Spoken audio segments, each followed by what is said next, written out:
빛을 하게 하라. 어둠에 다니는 자는 그 다른 것을 알지 못하느라. 같이 읽겠습니다. 너희에게 아직 빛이 있을 동안에 빛을 믿으라. 그리하면 빛의 아들이 되리라. 아멘.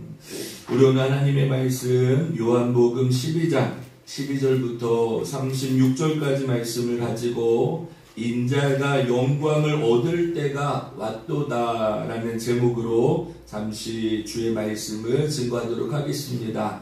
우리 말씀 듣기 전에 먼저 저하고 오른손을 들고 할렐루야로 한번 인사하겠습니다. 할렐루야, 할렐루야, 할렐루야, 할렐루야. 반갑습니다. 잘 오셨습니다.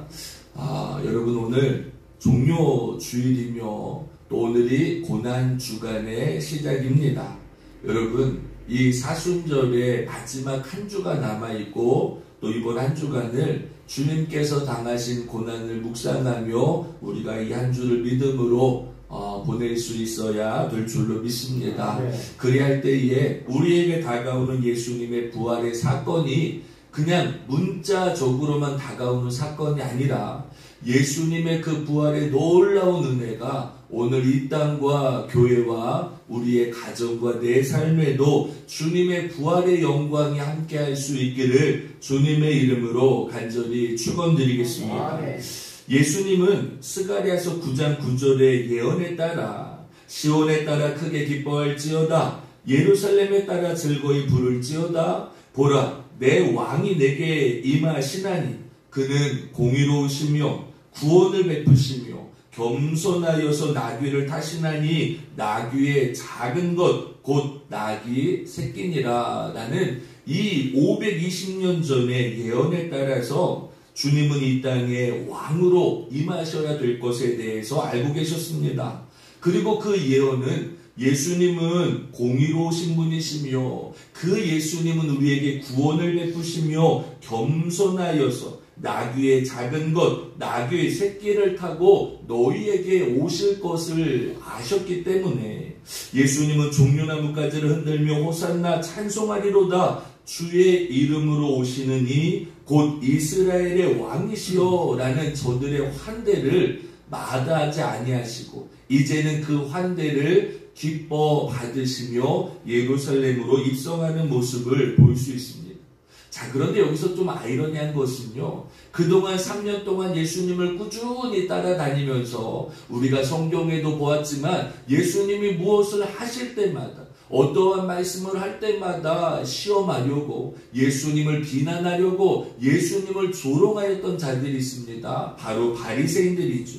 이 바리새인은 그 예루살렘의 입성과 수많은 인파들이 모여서 호산나 찬양하는 모습을 보고 어떠한 마음을 가졌을까요? 오늘 성경에 보니까 이렇게 말합니다. 볼지어다 너희 하는 일이 쓸데없다. 보라 온 세상이 그를 따르게 되었노라 라고 말하면서 자신들이 그동안 했던 일들이 헛되다라는 것을 깨닫게 되었습니다. 지금 이 장면만 놓고 보면 바리새인들이 바라보았던 것은 정확히 맞을 수도 있습니다.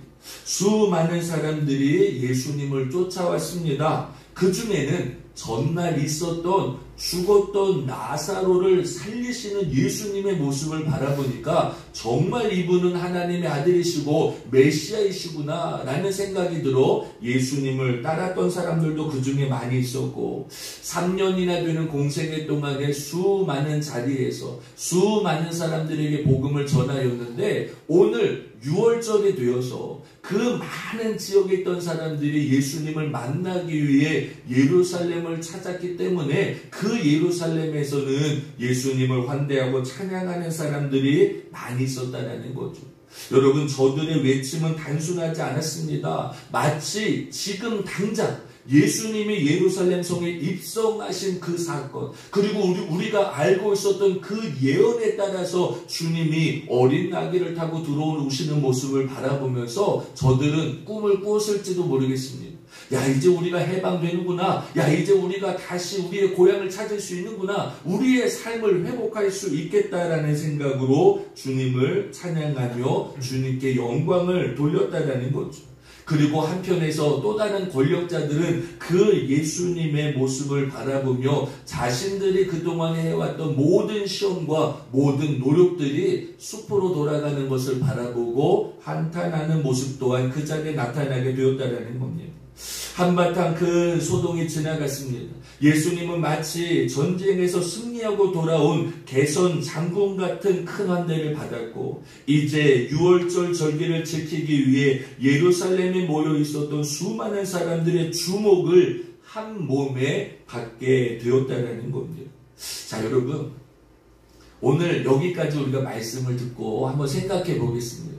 과연 예수님의 마음, 주님의 기분은 어떠셨을 거라고 여러분 생각합니까? 아마도 수많은 일들, 지나왔던 수많은 사건들이 예수님의 마음을 어지럽혔을 겁니다. 그렇게 복음을 외면하던 자들이, 그렇게 예수님을 트집잡고 믿지 않던 자들이, 심지어 주님을 인정하지도 따르지도 않던 자들이 이제 와서 예수님을 향하여서 호산나 다윗의 자손이요 주님 우리를 구원하여 주소서라고 저들이 이 종려나무가지를 흔드는 모습을 바라볼 때, 주님은 한편으로는 저들이 이제 무언가를 좀 깨닫는 건가 라는 마음이 드셨을 수도 있고, 아니요, 저들의 지금 환대를 바라보시면서 주님은 내가 이제 며칠 후에 너희가 그렇게 나를 찬양하는 너희의 입술에서, 그렇게 너희가 나를 환대하던 너희의 모습이 나를 향하여서 십자가에 못 박게 하소서라는 저들의 외침으로 바뀌어진다라는 것을 주님은 너무나도 잘 알고 계셨기 때문에 저들의 모습을 바라보고 더 힘들고 더 외롭고 더 마음이 상하셨을 수도 있다라고 생각합니다. 오늘 하나님의 말씀 본문에 보면 예수님을 만나기 원했던 헬라인 몇 사람이 예수님을 찾아오게 됩니다. 아마도 이 헬라인들은 이방인이었지만 유대교로 개종했던 사람들이었을 겁니다. 그렇기 때문에 저들은 지금 유월절 절기를 지키기 위해 예루살렘을 찾았고, 그 예루살렘의 주인공이셨던 예수님을 만나서 자신들이 궁금하고 자신들이 알기를 원하였던 질문을 예수님께 던지기 위해서 주님을 만나길 원하셨다라는 거예요. 자, 그런데 여러분, 오늘 성경의 말씀이 왜 중요하냐 하면, 예수님은 그동안에 한 번도 제자들에게 이런 말씀을 하신 적이 없습니다. 예수님은 3년 동안 복음을 증거하시면서 당신이 이렇게 힘들고 어려운 마음을 가지고 그들에게 최후와도 같은 말씀을 하신 적이 없는데, 오늘 이방인이 찾아왔을 때 드디어 주님은 당신의 마음속에 있는 그 괴로움과 번뇌를 그들에게 이야기하시며, 당신이 이 땅에 무엇 때문에 오셨으며 내가 왜 이 길을 가야 되는지 우리에게 마지막 당부의 말씀을 하시는 주님의 모습이 담겨져 있다는 거죠. 자, 그러므로 여러분, 오늘 말씀은요, 우리가 이 사순절을 믿음으로 지나오면서 예수님의 십자가의 고난 앞에 예수님 과연 어떠한 마음을 가지고 계셨으며, 예수님 그 마지막 때에 우리에게 던지시길 원했던 중요한 메시지가 무엇인지를 살펴보며 은혜를 나누도록 하겠습니다. 자, 첫 번째는 뭡니까? 주님이 우리에게 하시고 싶었던 말씀은 인자가 영광을 받을 때가 이제 왔다라는 것을 주님은 그렇게도 말씀하시고 싶으셨던 것 같습니다. 여러분 잘 보세요. 예수님은 3년의 공생애를 사건을 진행해 오면서 당신을 계속해서 감추셨다라는 것을 우리가 성경을 통해서 알 수 있습니다. 죽었던 야이로의 딸을 살아나게 하셨습니다. 그런데 예수님은 그 자리에서 뭐라고 말씀하셨습니까? 예수께서 이 일을 아무도 알지 못하게 하라고 그들을 많이 경계하시고 이에 소녀에게 먹을 것을 주라 라고 말씀하십니다. 아니, 지금 죽었던 야이로의 딸을 살렸다면 이게 얼마나 놀라운 사건입니까? 그러면 너희는 이 놀라운 사건을 증거하고 말해라 라고 말씀하셨어야 되는데, 아니, 주님은요, 아무도 이 일을 알지 못하도록 하라고 경계하셨더라 라고 성경에 말합니다. 또 마가복음 7장 36절에도 귀 먹고 말 더듬는 사람을 에바다 라고 하시며 그의 닫혀져 있는 귀와 이 입술을 열게 하셨습니다. 그런데 예수님은 그 후에 뭐라고 말씀하십니까? 예수께서 그들에게 경고하사 아무에게도 이르지 말라 하시되 경고하실수록 그들이 더욱더 널리 전파하였더라 라고도 성경에 말합니다. 여러분, 심지어 베드로는요, 예수님께서 질문을 하십니다. 너희는 나를 누구라고 하느냐? 사람들은 인자를 누구라느냐? 라고 물으실 때에 베드로가 말하죠. 예, 주님은 그리스도십니다. 살아계신 하나님의 아들이십니다. 라고 고백하였지만 예수님의 대답은 한결같습니다. 이에 자기의 일을 아무에게도 말하지 말라고 그때에도 예수님은 경고하셨더라 라고 성경은 말씀하고 있습니다. 여러분, 주님은 왜 이토록 당신을 숨기셨을까요? 왜 당신의 놀라운 기적을 말하지 말라고 하셨을까요? 왜 당신의 놀라운 사건들이 전파되는 것, 사람들의 말에 전파되는 것을 왜 극도로 조심하셨을까요? 그 이유는 이것 때문이라고 생각합니다. 마가복음 9장에 보면 예수님은 베드로와 야고보와 요한을 데리시고 산에 올라가셔서 기도하십니다. 그리고 예수님의 모습이 변형되셨습니다. 그런데 그들이 바라보니까 예수님 혼자 계시는 게 아니에요. 예수님과 엘리야와 모세가 함께 있는 것을 바라봅니다. 그러니까 베드로가 뭐라고 말합니까? 주님, 여기가 좋사오니 여기 초막 셋을 짓고 우리가 여기서 살았으면 좋겠습니다. 라고 말까지 합니다. 그러니까 예수님께서는 또 그들에게 이렇게 말씀하십니다. 마가복음 9장 9절에 그들이 산에서 내려올 때 예수께서 경고하시되 인자가 죽은 자 가운데서 살아날 때까지는 너희가 본 것을 아무에게도 이르지 말라 하시니 라고 말씀하십니다. 여러분, 예수님은요, 당신이 거룩하게 변형이 되셨습니다. 하나님께서 엘리야를 통해서 모세를 통해서 예수님이 내가 선택하고 내 아들이 이 땅에 임하셨다는 것을 베드로에게, 요한에게, 야고보에게 실제로 보여주시는 놀라운 사건이었습니다. 그런데 예수님은 그들에게 또다시 말합니다. 너희가 이것을 아무에게도 말하지 말아라. 왜요? 내가 십자가에 못 박혀 죽게 되고 다시 살아날 때가 있을 것인데 그때까지는 너희가 이 놀라운 사건에 대해서 말하지 말고 전파하지 말아라 라고 주님 우리에게 말씀하고 있다는 거예요. 그렇죠. 여러분, 주님이 그동안 그렇게 숨기시고 아직 당신의 때가 아니라고 말씀하셨던 것은 인자가 영광을 받을 때가 곧 온다라는 거예요. 자, 그러면 인자가 영광을 받는다라는 것은 무엇입니까? 여러분, 말이 영광이지 인자, 주님이 하나님의 영광을 받기 위해서 십자가에 못 박혀 죽임당할 때가 반드시 올 것이기 때문에 그 때가 임해야 하나님께서 그토록 말씀하셨고 하나님께서 그토록 원하셨던 이 땅의 구원이 이루어지기 때문에 그때까지는 이와 같은 놀라운 사건들에 대해서 말하지 말라라고 주님은 경고하셨다는 거예요. 사랑하는 여러분, 주님은 당신의 십자가의 죽음 앞에서 이 길을 외면하지 않으셨습니다. 그리고 이 죽음이 하나님의 영광을 이루는 길이기에 묵묵히 주님의 뜻을 따르게 됩니다. 자, 여러분, 우리가 한번 생각해 보아야 됩니다.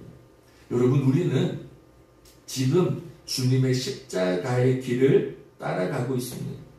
내가 무엇 때문에 주님의 십자가의 길을 따라간다고 생각합니까?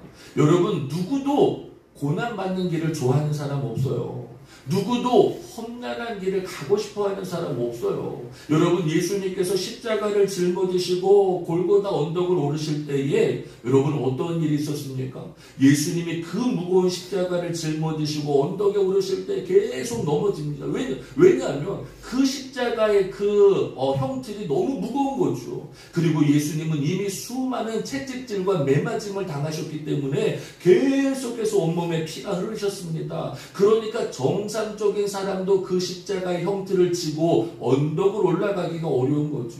그러니까 로마의 병사들이 어땠습니까? 또 다른 사람을 통하여서 예수님의 십자가를 함께 짊어지게 하려고 사람을 찾습니다. 그런데 아무도 주님의 십자가를 나눠지려고 하지 않습니다. 그런데 억지로 구레네 사람 시몬이라는 사람이 예수님의 십자가를 짊어지게 되죠. 여러분, 오늘 우리도 마찬가지예요. 그 누구도 주님의 십자가를 함께 짊어지는 것을 원하는 사람, 그 십자가를 내가 감사함으로 받는 사람, 그 십자가의 길을 주님의 은혜요 주님의 말씀이기에 내가 순종하겠습니다라고 먼저 나서는 사람들은 많이 없을 겁니다. 왜 그렇습니까? 그 길이 죽음의 길이라고 알고 있기 때문에 그래요. 그 길은 눈물의 길이고 희생의 길이고 녹아져야 되는 길이라는 것을 알기 때문에 그렇습니다. 그러나 예수님은 그 길을 마다하지 않으십니다. 왜요? 인자가 영광을 받을 때 그 영광을 받는 것은 내가 영광을 받는 것이 아니라 하나님 아버지의 영광을 받을 때가 올 것을 주님은 알고 계셨기 때문인 줄로 믿습니다. 여러분, 오늘 우리도 마찬가지예요. 우리가 지금 이렇게 십자가의 복음을 전하는 삶을, 사역을 감당하는 길이 외롭기도 하고 쓸쓸하기도 하고 힘들기도 하고 두렵기도 합니다. 그러나 우리가 이 길을 가야 되는 이유는 내 영광이 아니라, 오늘 우리의 자랑이 아니라, 오늘 우리의 기쁨이 아니라 우리를 구원하시고 우리를 살게 하시는 하나님 아버지의 영광을 나타내는 길이 바로 그 길이기 때문이라는 것을 우리가 잊지 말아야 될 줄로 믿습니다. 예수님은 또 하나 우리에게 중요한 말씀을 하십니다. 오늘 본문의 24절 말씀에 보니까 내가 진실로 진실로 너희에게 이르노니 한 알의 밀이 땅에 떨어져 죽지 아니하면 한 알 그대로 있고 죽으면 많은 열매를 맺느니라 라고 말합니다. 여러분, 우리가 익히 잘 알고 있는 말씀이에요. 한 알의 밀알이 땅에 떨어져 죽어야 된다는 걸 너무나도 잘 알고 있습니다. 그런데 이 말씀이 어떠한 배경에서 나왔는지 우리는 알지 못하는 거예요. 예수님이 십자가를 짊어지시기 그 전에 바로 주님의 그 마음속에 나는 하나의 밀알이구나. 내가 그대로 있게 되면 열매를 맺을 수 없는 거구나. 내가 십자가를 져야, 내가 십자가에 죽어져야, 내가 이 땅에 고통을 받아야 많은 열매를 맺을 수 있다는 것을 주님 아시고 있기 때문에 주님은 그토록 힘들고 어려웠던 십자가의 길이지만 외면하지 아니하시고 주님의 영광을 나타나기 위해 그 길을 걸어가셨음을 우리가 깨달아야 될 줄로 믿습니다. 여러분, 오늘 우리의 삶도 마찬가지예요. 여러분, 우리 이 나라가 회복되길 원하십니까? 교회가 살아나길 원하십니까? 우리의 가정과 우리의 자녀가 복 있는 자녀가 되길 원하십니까? 그렇다면 여러분, 지금까지 이 나라에 수많은 밀알이 썩어졌기 때문에 지금 이 나라가, 우리 교회가, 우리 성도들의 신앙이 이렇게 믿음으로 살아올 수 있었더라면 여러분, 오늘 나 또한도 내가 하나의 밀알이 되어져서 내가 썩어지고 녹아지고 희생할 때에 나의 희생으로 말미암아 더 놀라운 주의 열매가 맺혀질 수 있다는 것을 온전히 깨달을 수 있기를 주님의 이름으로 간절히 축원드리겠습니다. 두 번째, 주님의 십자가의 길은 오직 하나님 아버지의 영광을 위한 결단이었다라는 것을 성경은 오늘 말씀하고 있습니다.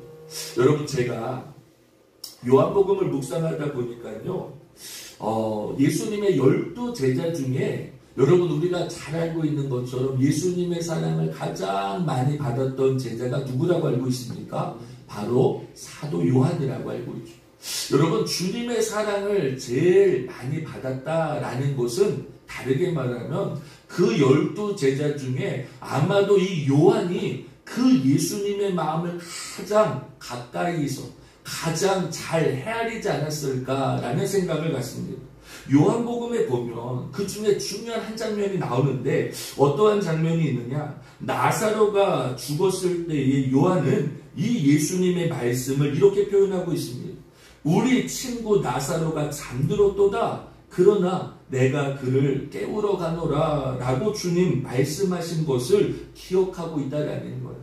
여러분, 예수님의 제자 중에 심지어 마태와 마가와 누가는 이런 예수님의 디테일하고 세밀한 모습까지 우리에게 말하지 않습니다. 그런데 요한은 예수님께서 나사로가 죽은 것을 보고 얼마나 안타까워하셨으면 내 친구 나사로가 잠들었기에 내가 그를 깨우러 간다라고 말할 정도로 예수님의 속 깊은 마음을 헤아렸다라는 거죠. 자, 예수님이 나사로의 무덤 앞에 섰습니다. 그리고 예수님이 그 무덤 앞에 수많은 사람들이 울고 있는 모습을 바라보시며 주님이 어떤 말씀을 하셨을까요? 심령의 비통이 여기시고 불쌍히 여기사 그를 어디에 두었느냐 이르되 주여 와서 보시옵소서 하니 예수께서 눈물을 흘리시더라 라고 말하죠.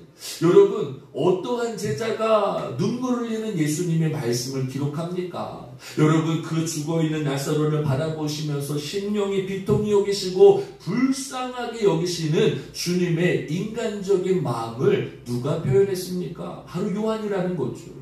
그러니까 요한은요, 예수님의 가장 가까이서 예수님의 신적인 놀라운 능력도 바라보았지만 예수님을 인간적으로 사랑하고 예수님의 마음이 어떠하셨을까를 속 깊이 헤아렸던 제자가 바로 요한이었다라는 것을 볼 수 있습니다.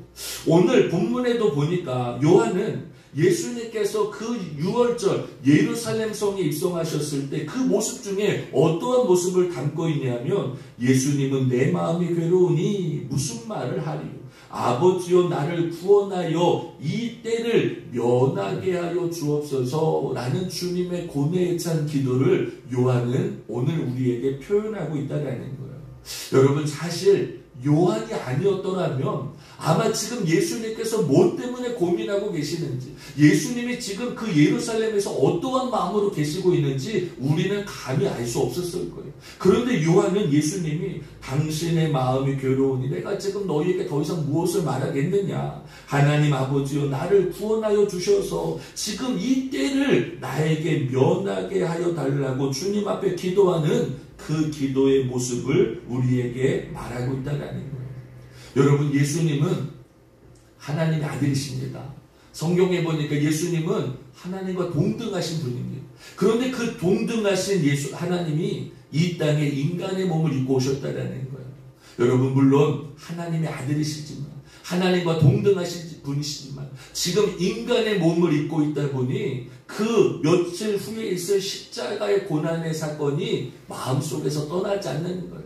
그 고통이 얼마나 아플 것을 아시며 그 십자가의 형틀이 얼마나 두렵고 무서운 것을 아시면 주여 이 때를 내가 면할 수 있도록 나에게 힘을 주시고 도와달라고 주님 앞에 기도하시겠습니다. 자, 그런데 주님의 기도는 이렇게 멈추시지 않습니다. 주님의 마지막 기도는 어떻게 바뀌셨을까요? 그러나 내가 이를 위하여 이 때에 온 것을 알고 있습니다.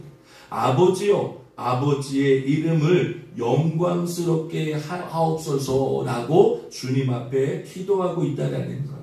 여러분, 예수님은요, 이 때가, 이 십자가의 때가 지나갈 수 있도록 주여 나를 도와달라고 기도하지만 마지막으로 기도할 때, 주님, 내가 이 땅에 무엇 때문에 온지를 내가 잘 알고 있습니다. 그렇기 때문에 내 영광이 아니라, 내 삶이 아니라 아버지의 이름이 영광스러울 수 있도록 내가 이 십자가의 고난의 길을 믿음으로 갈 수 있도록 주님 나와 함께하여 달라고 하나님께 기도하셨다는 거예요. 자, 그런데 여러분, 제가 오늘 성경에 보니까 참 하나님은 멋지신 분이구나, 하나님은 참 귀한 하나님이시구나 라는 걸 제가 느꼈던 장면이 오늘 나옵니다.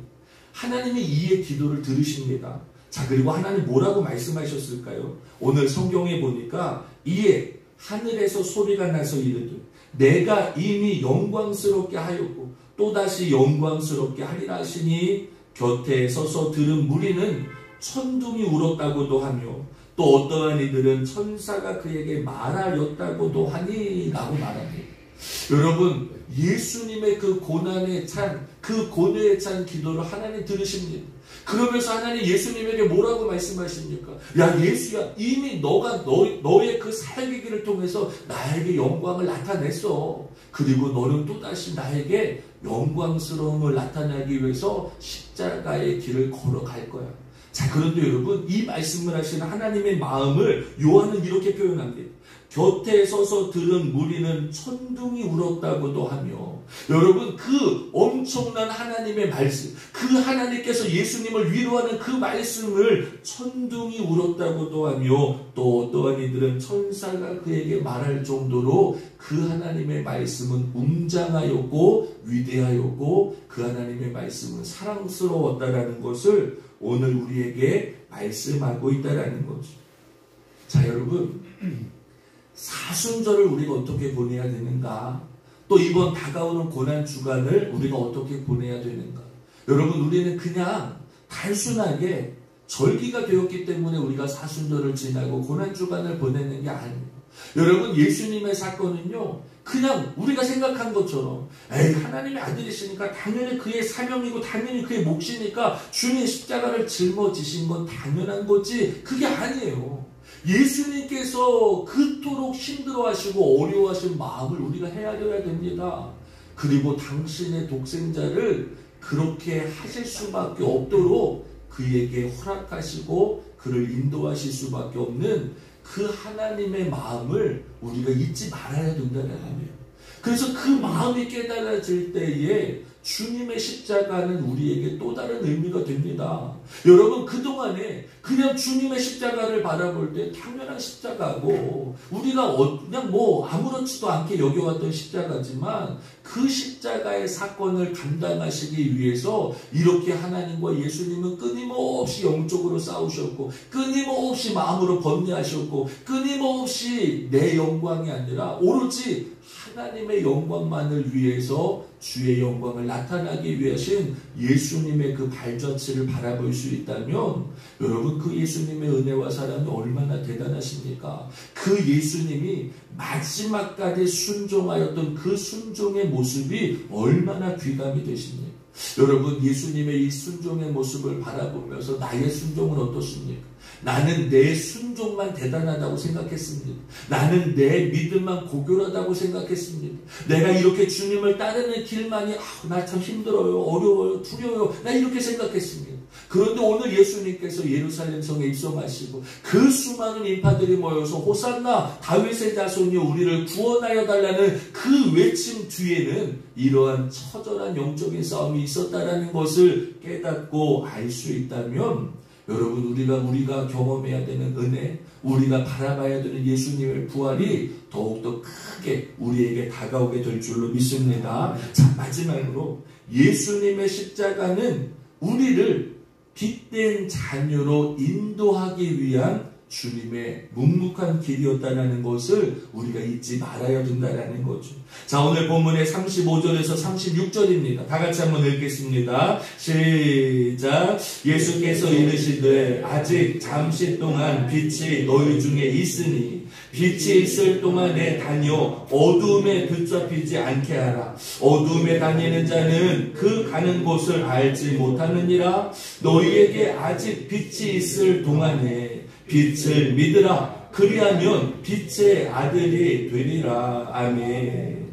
자, 여러분, 예수님이 지금 그 많은 사람들의 환대를 받고 집에 머물러 계시면서 그 헬라에서 왔던 몇 사람들과 이야기를 하면서 당신이 느끼는 거예요. 자, 그러면 지금 예수님의 마음은 기쁨의 마음입니까? 평안한 마음입니까? 아니죠. 괴로움의 마음이죠.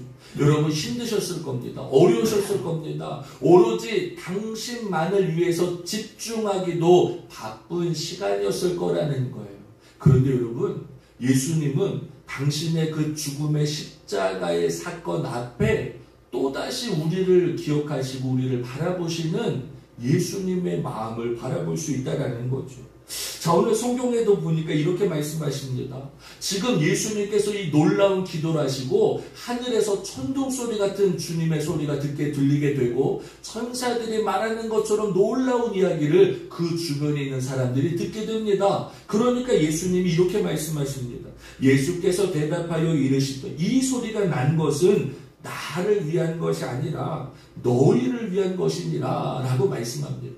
여러분, 예수님은요, 지금 그 하늘에서 천둥같이 들려오는 그 하나님의 음성은 분명히 주님을 위한 음성이었을 겁니다. 분명히 하나님께서 당신의 독생자 예수님을 위해서 울었다라는 그 주님의 마음이 바로 그 마음이었을 겁니다. 그러나 예수님은요, 끝끝내 이렇게 말씀하십니다. 그 놀라운 소리는, 그 엄청난 소리는 나를 위로하기 위한 소리가 아니라 너희를 위한 소리라.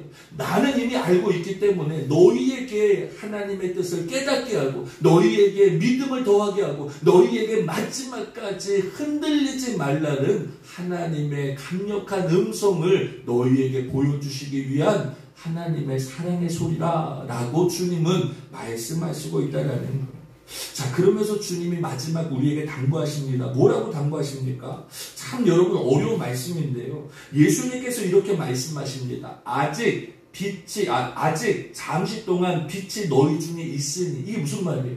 아직 내가 십자가를 짊어지지 않고 죽지 않았으니 빛된 내가 잠시 동안만이라도 너희에게 있을 것이니 빛이 있을 동안에 너희는 어둠에 사로잡히지 않게 빛으로 다니라는 거예요. 여러분, 이제 예수님이 십자가에서 죽으실 날이 며칠 남지 않았습니다. 그런데 그 마지막 순간까지 예수님은요, 잠시 동안, 정말 단 며칠만이라도 내가 빛이니 너희는 어둠에 있어서 두려워하거나 무서워하거나 숨지 말고 빛 가운데로 있으라는 거죠. 자, 왜 그러셨습니까? 어둠에 다니는 자는 그 가는 곳을 알지 못하느니라 라고 말합니다. 여러분, 참 저는 이 말씀이요, 엄청난 말씀이라고 생각합니다. 여러분, 빛이 없어요. 내 마음에 성령이 없어요. 내 마음에 예수님의 말씀이 없으면 어둠이 내 마음을 찾는 거예요. 어둠이 내 마음에 들어오면 예수님이 왜 십자가를 지셨는지 믿어지지가 않는 거예요. 예수님이 무엇 때문에 이 땅에 오셨는지가 깨달아지지 않는 거예요. 그동안에 하나님이 나를 위해서 수많은 기적을 보여주시고 말씀을 행하시고 그토록 나를 사랑하셨는데 그 사랑이 내 마음이 둔하여져서요, 깨닫지도 못하고 믿어지지도 못하고요. 여러분, 나중에 제가 말씀드리겠지만 예수님이 십자가에 달려 죽임 당하셨습니다. 모든 제자들이 어떻게 됐습니까? 다 도망쳤습니다. 여러분, 엠마오로 내려가는 두 제자 아시죠? 여러분, 그 중에는 글로바라는 사람도 있습니다. 예수님의 사촌입니다. 예수님의 친척입니다. 예수님을 근거리에서 가까이 따라왔던 사람조차도 예수님이 죽임당하시고 다 자신의 고향으로 돌아가는 그러한 사람들의 모습을 바라볼 수 있다는 거예요. 왜 그렇습니까? 그들의 마음속에 빛이 떠나갔기 때문에 그래요. 그들의 마음속에 빛을 잃어버려서 어둠이 그 마음속에 들어오니 예수님이 어떠한 길을 가셔야 됐는지, 예수님이 왜 십자가를 짊어지셔야 되는지 그 가는 길을 알지 못하다 보니 또다시 방황하게 되고 또다시 세상으로 돌아가게 되고 또다시 죄악에 무너진 인생을 살아갈 수밖에 없다라는 거죠. 그러면서 주님이 이렇게 말씀합니다. 너희에게 아직 빛이 있을 동안에 빛을 믿으라. 그리하면 빛의 아들이 되리라 라고 말씀합니다. 사랑하는 여러분, 주님은 이 땅에, 이 어두운 땅에 빛으로 임하셨습니다. 그러므로 주님은 마지막 십자가를 짊어지시기 전에 우리에게 너희는 빛을 믿으라 라고 말씀합니다. 나를 믿으라는 거예요. 나를 따라오라는 거예요. 나를 의지하라는 겁니다. 나와 함께하자라는 겁니다. 그리하면 너희는 빛의 자녀, 하나님의 자녀, 영광스러운 자녀, 저 영원한 주님의 나라를 소유한 하나님의 영적인 자녀가 될 것을 우리에게 확신하게 하신 줄로 믿습니다. 사랑하는 여러분, 저는 오늘 주님께서 우리에게 인자가 영광을 얻을 때가 왔도다라고 이제 담대하게 말씀하실 수 있는 것은 당신의 마지막 사역을 누구보다도 잘 알고 계시고 내가 왜 이 길을 가야 되는지도 아시고 내가 미랄이 되어 죽어질 때만이 열매가 맺혀진다라는 것도 알고 계시고 내가 이렇게 묵묵히 주의 말씀에 순종할 때 결국에 내 영광이 아니라 하나님의 영광을 위한 길이라는 것을 아시고 그것이 바로 우리를 이 죄인들을 이 어둠 속에 살아갈 수밖에 없는 우리를 빛의 자녀로 삼으시는 주님의 사랑이 있었기 때문에 주님은 이토록 마지막 우리에게 말씀하시고 있다는 것을 우리가 귀하게 깨달아서 이 남아있는 고난주간 예수님의 그 귀하신 발걸음을 우리가 마지막까지 믿음으로 따를 수 있는 저와 여러분들의 신앙이 될 수 있기를 주님의 이름으로 간절히 축원드리겠습니다. 우리